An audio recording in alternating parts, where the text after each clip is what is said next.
Get ready to take a flamethrower to the official narrative and learn what the elites don't want you to know. You're listening to The Tom Woods Show.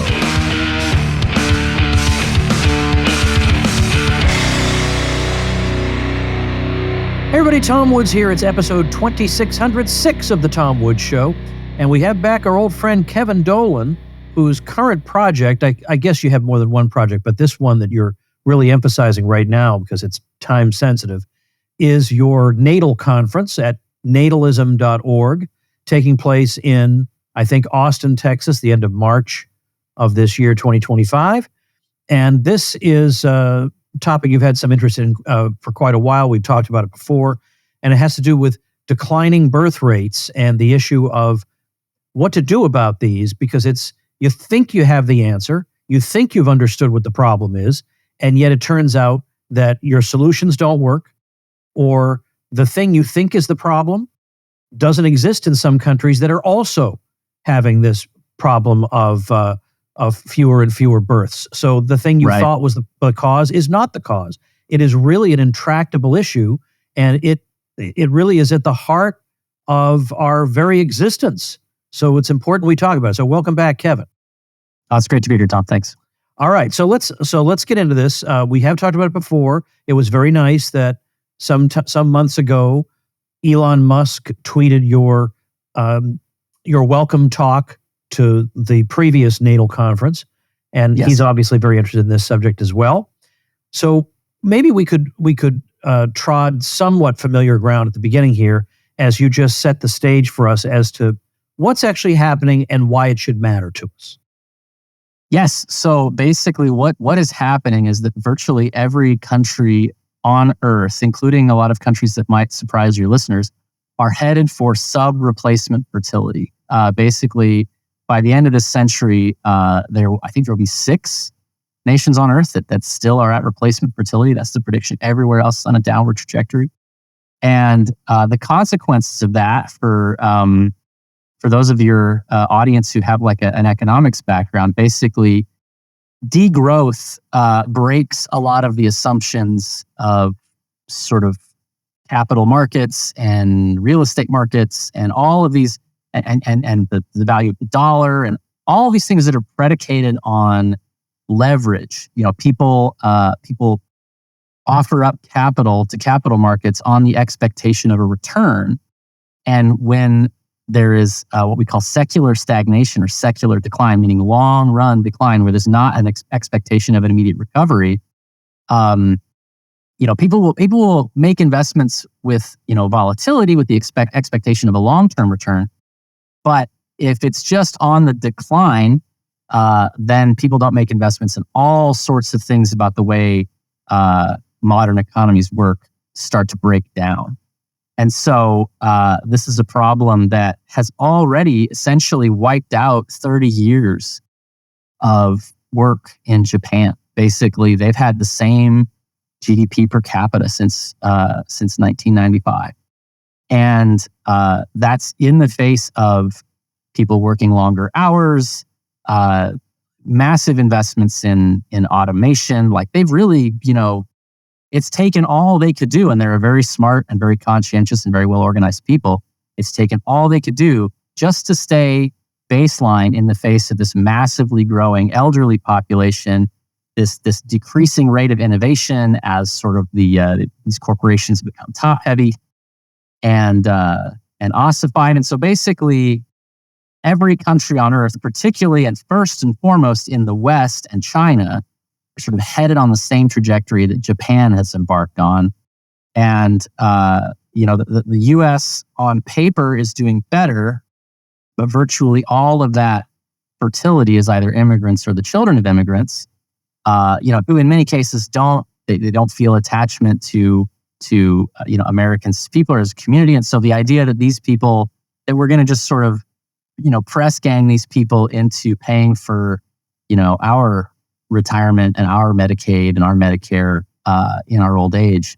It's both sort of immoral, but also just they're probably not going to do that. And so basically the whole world is headed for this difficulty. It's And we can see it coming. Basically, we know exactly how many 18-year-olds there will be in 2035 because we know how many 8-year-olds there are right now, and it's not enough. And so basically the 2030s will be this confrontation with the issue of demographics across the whole planet. And biggest issues be in the Pacific Rim, China, Japan, and Korea. But it's coming for the whole developing world. And so that's why we're getting together to talk about it, is to try to find some solutions. Because anything that we do, we're going to have to take action basically right now, so that those implementation of those solutions can matter in the 18 years when we need those kids. Before we go on, can we just spend a minute on why the reasons that people are thinking are not necessarily the whole explanations? As I'm sure, for example, some people will say the growth of secularism is the explanation, or the rise in the cost of living is the explanation. And no doubt there are others that have been proposed. What's wrong with these? Yeah, so basically, if it's secularism, then you have to sort of look at countries like Iran, which are currently having this deep decline in fertility. All of Latin America is basically at replacement fertility and falling. These are very religious places. They're as religious as we were, maybe 40 years ago, 50 years ago, and they're still having this problem. And from the sort of liberal perspective or the left wing perspective, they'll say, well, people can't afford to have kids anymore. And it's like, well, for starters, even lower income people in our country have a higher sort of baseline standard of living than almost anybody 200 years ago when there was abundant fertility. But also, countries that have the kind of robust social safety net, quote unquote, that a sort of liberal pro-natalist might advocate for, like Norway, Sweden, Denmark, they're far lower in terms of their fertility than we are. And so clearly that's not it. You could talk about even things like socially conservative policies like banning abortion or banning contraception or restricting marriage to men and women. All of those things were essentially policy in Japan and Korea until like the late 90s. And their fertility and demographic problems started in the 70s. So it's not that either. So those are sort of the biggest causes that you sort of hear trotted out. And yeah, they don't explain it. All right. So you're not the only person who's noticed this. Of course, other people have sounded the alarm about this. And there are some societies that have even begun to think about what they might do collectively to try to fix the problem. And when I say collectively, I mean from a state standpoint, what might they do? And so there have been various, not very many, but there have been some what were supposed to have been pro-natal policies implemented in certain countries. What have those looked like and what have the results been? Yeah, so you've got some policies in like Hungary and even surprisingly the Netherlands, as well as Japan and Korea that involve, really generous state subsidized parental leave for both men and women. It involves, big like sort of baby dividend. You get $500, $1,000 for each kid. You get tax breaks. I think Hungary basically you don't pay any income taxes if you have 4 kids. It's like a quarter of your income tax gets removed all the way up to 4 kids. And essentially, to be clear, it looks like, for instance, the Hungarian intervention has raised them from, I don't remember the exact figures, but it's like from 1.5 TFR to like 1.7 TFR. So, which 2.1 is replacement to 2.1 children per woman. That's what it takes to just maintain, a flat demographic pyramid, keep the population going.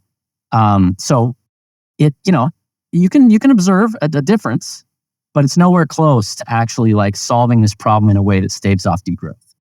And so, when you sort of, if you were to sort of extrapolate the level of expense that would be required to forestall this on a state level.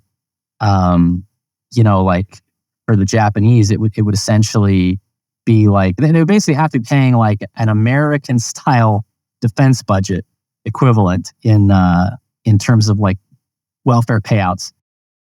If it's linear, if the more money leads to more babies, right? And so it's just something that's like politically really hard to sell.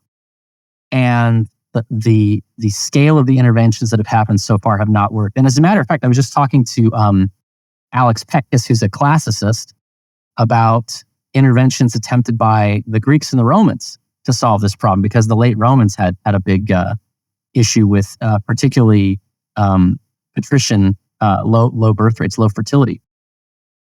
And it was stuff like,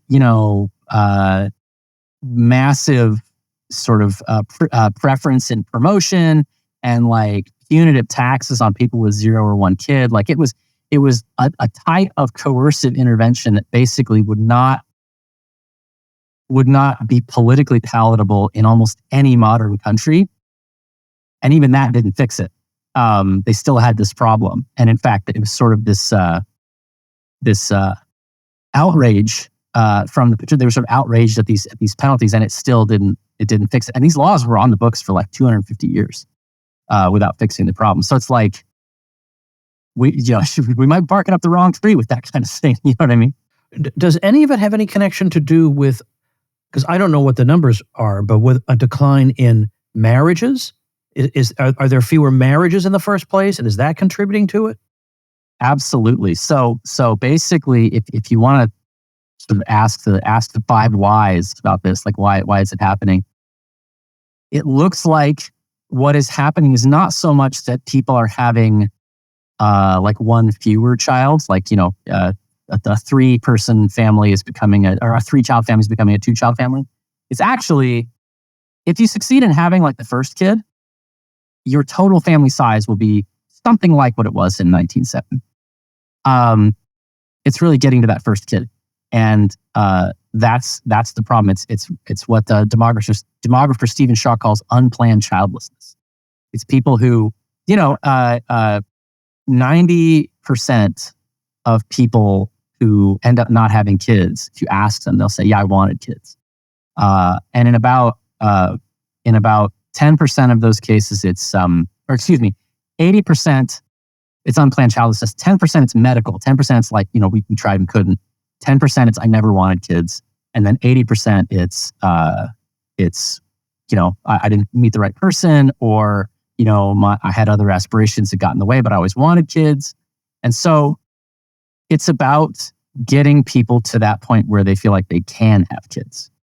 And so to some extent, people will report that it's financial considerations, but as with almost anything like that, it's a question of priority, right? It's a question of like, is it worth it to do?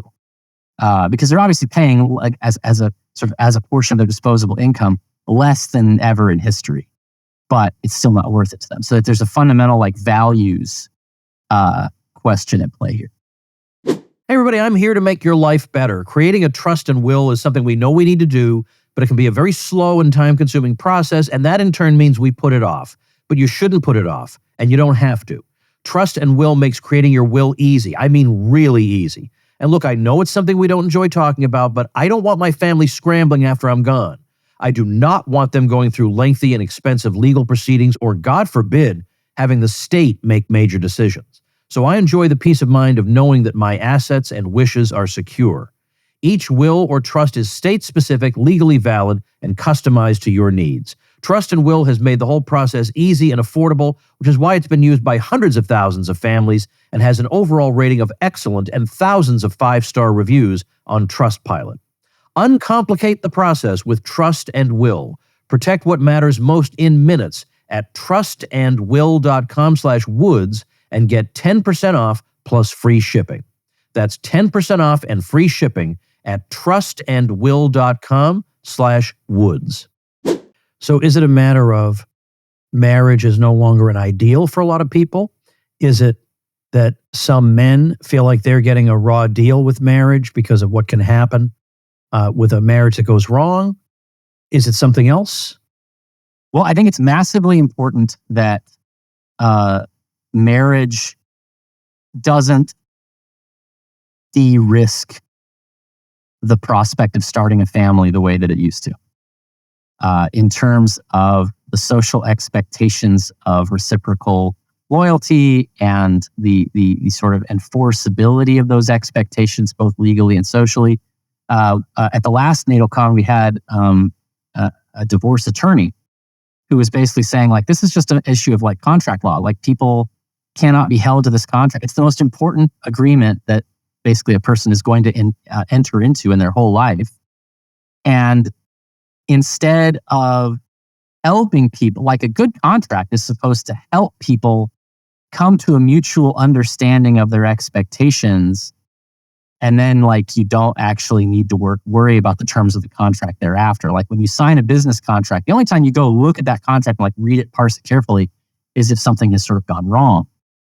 And so it's a breakdown in the function of marriage as a contract to allow people to trust one another. Because men and women have very different incentives when it comes to starting families. In terms of, like, you know, a guy in his 20s tends to be broke, tends to be sort of low value.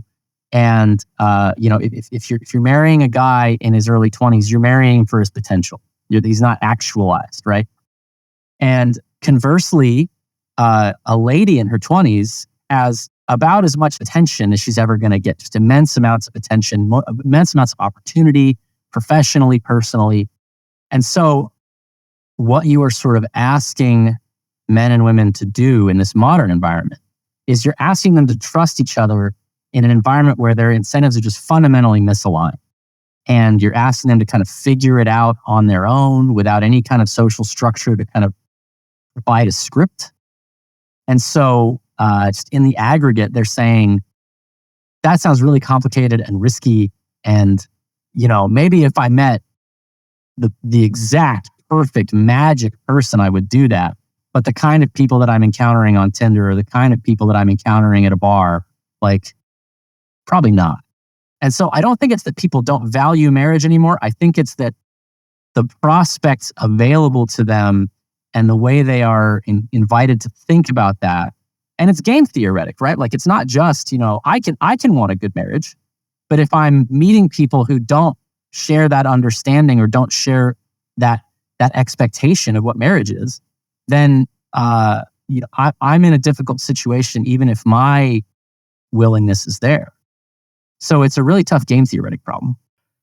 You know, you might have thought when the internet came along that maybe that would make it easier to find a mate. You know, I mean, just forget about how it actually turned out.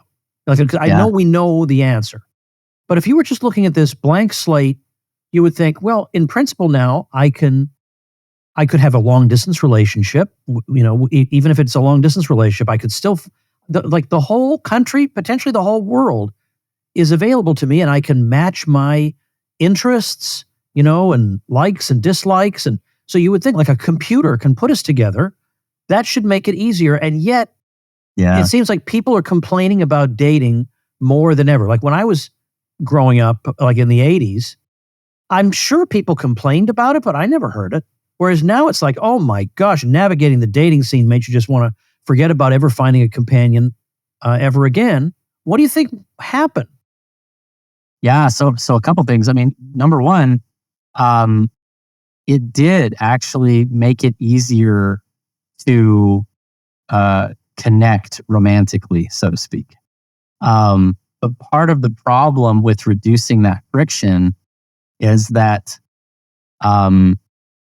especially on the sort of first blush, you know, what goes in a dating bio, most women are interested and sort of competing for, like, the top 15, 20% of men. And because, to put it delicately, a lot of those men are willing to entertain certain romantic arrangements with those women, but they are not willing to marry those women. And so what you end up with is like almost a de facto polygamy situation where a handful of guys are dating like all the ladies. And because those ladies are, they're not wanting to, if they sort of have access to this really high value, really intelligent, really handsome, really rich guy, the idea of severing the hope of being with that guy in favor of a guy who's frankly not any of those things or not all of those things, is just really emotionally and psychologically difficult for them to accept. And that's, to some extent, that's understandable. And this is essentially where monogamy norms came from in the first place. It's like we actually need to create a situation where people can find their match and where the sort of zone is not dominated by a handful of people. It's also the case that online, it's just difficult to have the experiences together that lead to that kind of trust. People who are only able to sort of maintain an intellectual conversation, they're not able to kind of see each other in situations of stress or difficulty. They're not able to like see the way they treat a waiter or anything like that. There's just a level of resolution that makes it difficult to jump straight from this to something more. But I think primarily it's the hypergamy issue. It's that online dating has led to just a catastrophic collapse of monogamy. That's I guess as we look at it now, I guess maybe we could have predicted that, but we didn't. I don't think we really did. But now the question is, your conference is for people who are searching for answers to this. They'd like answers for society, and they'd like answers in their own lives. And what makes your conference different is that it's not claiming, and remember, natalism.org is where to go, and use coupon code WOODS for a discount. What kind of discount are these people getting? 10% off. Okay, 10% off. All right. So natalism.org, go to that. Is not claiming that we've got all the answers. You come listen to our lectures and you'll leave knowing the answers. It's that we're hopeful that every participant has some piece of this puzzle. And that when we leave, we will be mentally putting those pieces together, and we hope implementing something now or spreading ideas that will be fruitful for society. So we can't say you're going to learn X, Y, and Z, but we do know that there will be values of X, Y, and Z. We just don't know what they are yet. Well, and to be clear, you're going to be with some of the foremost experts in population demography, particularly on this question. Several of our speakers, including Catherine Pakaluk and Johnny Anomaly and Malcolm and Simone Collins, have offered up copies of their books. So you'll get access to these experts both personally in terms of their speeches and their Q&As, and you'll be able to get answers from the people who are the closest to this issue and have done most of the reading and the observation of anybody else in the world. It's going to be the number one place where these people are gathered together. And you're going to walk away with some free things to read that will really sort of provide depth on this conversation. But we're going to be covering the public health side of it. Like a hugely underrated part of this is when there is sort of epidemic obesity among young people, dating is harder for everybody.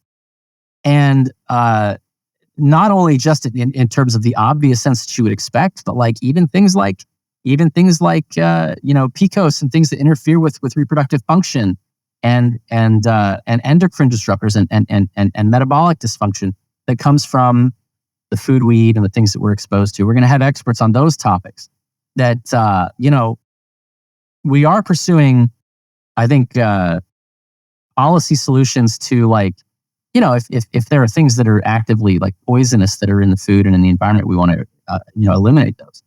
But that side of it will be covered. Then also the dating side and how can men and women relate to each other better. We actually had, I think we had like 40 of our attendees at the last conference were single, and I think we had 3 couples pair off. So it was like pretty good odds in that room. And so like we're going to have ways for guys and gals who are interested in dating to connect at the conference, and we're going to discuss, how do we the dating conversation is so often framed in adversarial terms, in terms of like whose fault it is, and the fact is it's nobody's fault. Fact is everybody's struggling. It's really hard for everybody, and so how do we connect with each other? How do we trust each other? How do we build that infrastructure that our grandparents took for granted? So that, and then on the marriage side and the family side, it's like, I want to connect. I have 6 kids. I want to connect my kids with other families who are interested in this and care about this. And I want to look for solutions, both at the policy side, like, how do we fix this globally? How do we fix this for the nation, et cetera? But probably more directly and importantly, how do we, as people who are already having families and raising families, how do we connect to solve this for our own kids and create a world in which, they're at least taken care of? So yes, if you buy the ticket, we sort of hope and expect that you will come and contribute and tell us what you know and bring your experience to the table. There will also be the world's foremost experts on this to come and talk to. Well, your old friend Woods here is about to save you a bundle. I'd like to tell you about my friends at Federated Computer, who are changing the way businesses buy software. We all need software to run our business, but the best business software doesn't have to cost thousands of dollars each month. The typical Federated Computer customer saves 75% or more on their software bill and gets great software, top-notch customer service and support, and a software solution that is uniquely installed for your business without any surveillance or breaches of privacy. For example, if you use Google for email, Salesforce for CRM, Slack for team chat, ListMonkey for customer communications, and Airtable for data management, with a team of 10, you'd save $9,000 per year on software costs switching to Federated Computer. And what's wild is the cost of Federated Computer doesn't grow as your team grows. You can use your Federated Computer savings to grow your business rather than feed the woke Silicon Valley software companies.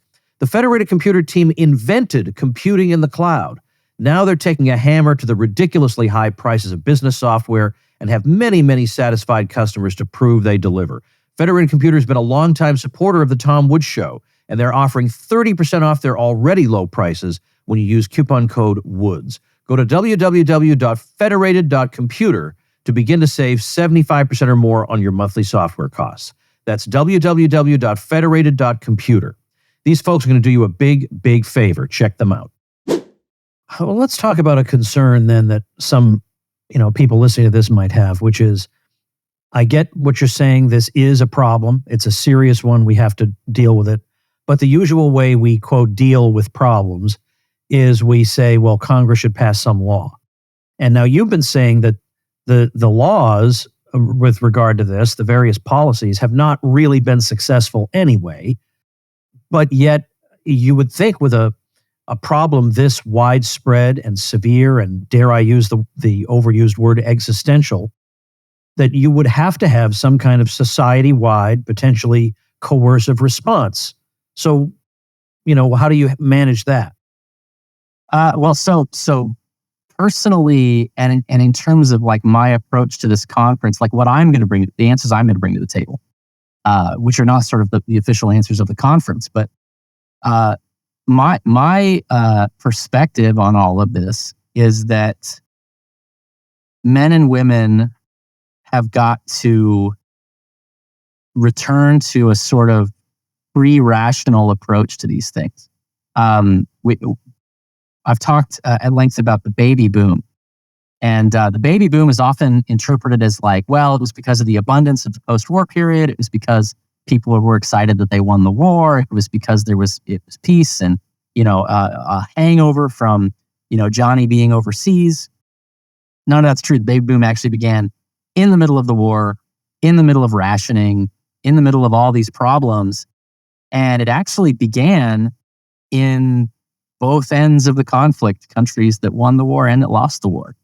It was the actual, in my view, it was actually the experience of extreme threat and conflict and danger that encouraged men and women to sort of view each other in this kind of pre-rational way and sort of find what is admirable and beautiful and excellent about each other and take a chance on each other. And that does not offer like a great policy prescription, right? We just have to be, locked into an existential struggle. But I think that people who do view their family lives with that level of seriousness, and they view, they imbue their children and their wives and husbands with that degree of meaning. Those people I know who are currently having kids, the people I know who are currently raising large, healthy families, are people who approach it with that degree of existential seriousness.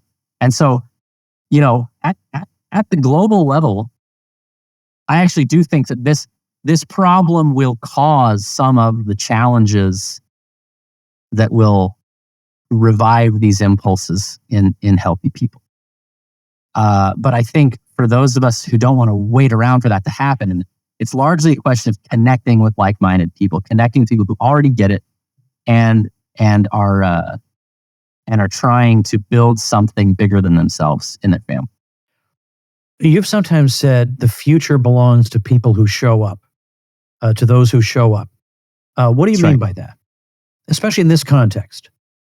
Well, so directly in terms of the conference, I sort of, it's got a little double meaning there. Like the investments that need to be made to address this problem by the time it matters have to start now.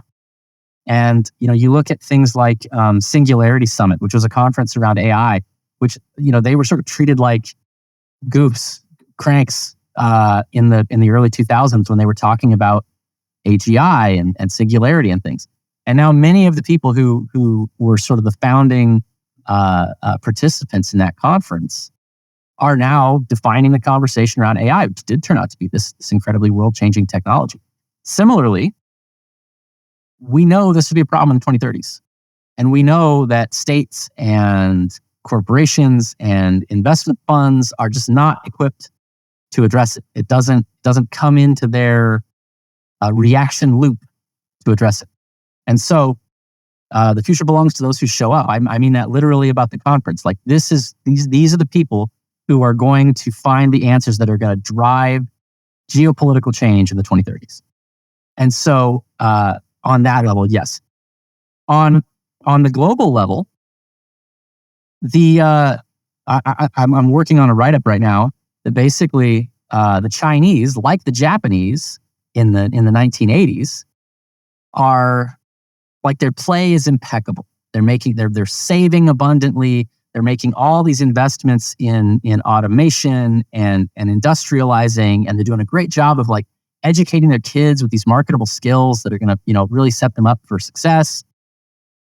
But because they can't actually get their kids to have kids, because they're failing on this question of fertility, you can look at the growth curve that would be required to avoid like a Japanese style stagnation. And it would basically the solution that would be required for the Chinese to escape the demographic calamity that they are approaching. Essentially, they would have to perfect like autonomous, all-purpose humanoid robots. They would have to replace their workforce with robots. And, maybe you think that's possible, maybe you don't, but that in itself would introduce just like a whole different existential danger for the Chinese state and maybe for all of humanity. And like, that's the level of like science fiction, end of the world type interventions that would be required to stave off a demographic collapse in China. And so when we say the future belongs to those who show up, it's like no success, no right move, no other thing you can do is enough if you're not actually in the game, if like your kids are not actually showing up in the next generation. And so that's what I mean when I say the future belongs to those who show up. Well, speaking of showing up, who are the kinds of people? I mean, there are a bunch, but give me an example or two of somebody who's interesting and I would have reason to want to hear who's going to be there. Yeah, so we've had Catherine Pakuluk, who wrote Hannah's Children. We've got Robin Hanson. We've got Brian Kaplan, who wrote Selfish Reasons to Have More Children. It's like several of these like statisticians and demographers and people who look carefully at this topic. We've got sort of public health figures like Raw Egg Nationalist. If your audience hasn't heard of him, he's a great expert on endocrine disruptors and metabolic disease. We've got folks like Scott Yenner and Lyman Stone on the like cultural and demographic side, like what is causing the problem with family formation, what is causing the problem with like getting from 0 to 1 kids. Great answers there, and yeah, we've got a couple of names. I can't say. We got some exciting names that are coming up, and then Dr. Steve Turley will be headlining on the 28th in the evening, and talking about sort of this issue from a big picture historical and cultural perspective.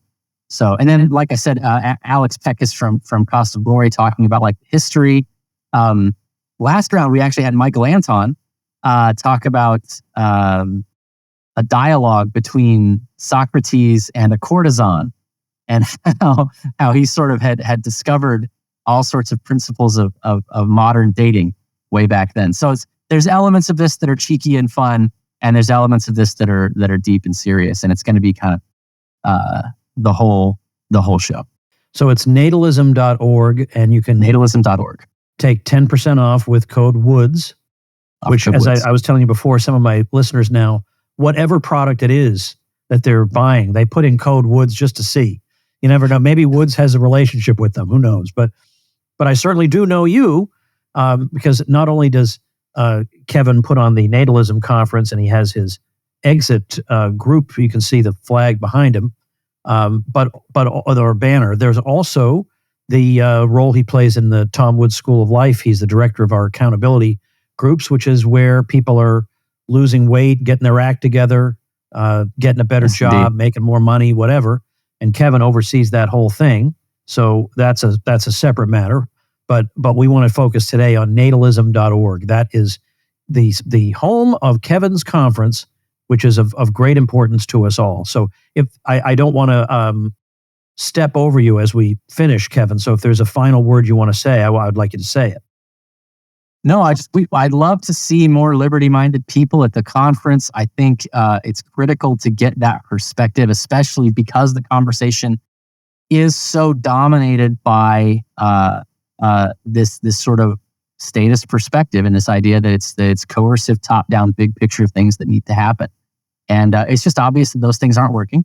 And so, yeah, I want people who are accustomed to thinking outside that box to come and attend this conference. All right. Natalism.org is your homework for today. So go check that out. Kevin, thanks so much and best of luck with the event. Thank you very much. And thank you, ladies and gentlemen. Make yourself and those you love less vulnerable to the regime, both mentally and physically. Get more forbidden information at tomsfreebooks.com and be sure to subscribe to the show wherever you listen. See you next time.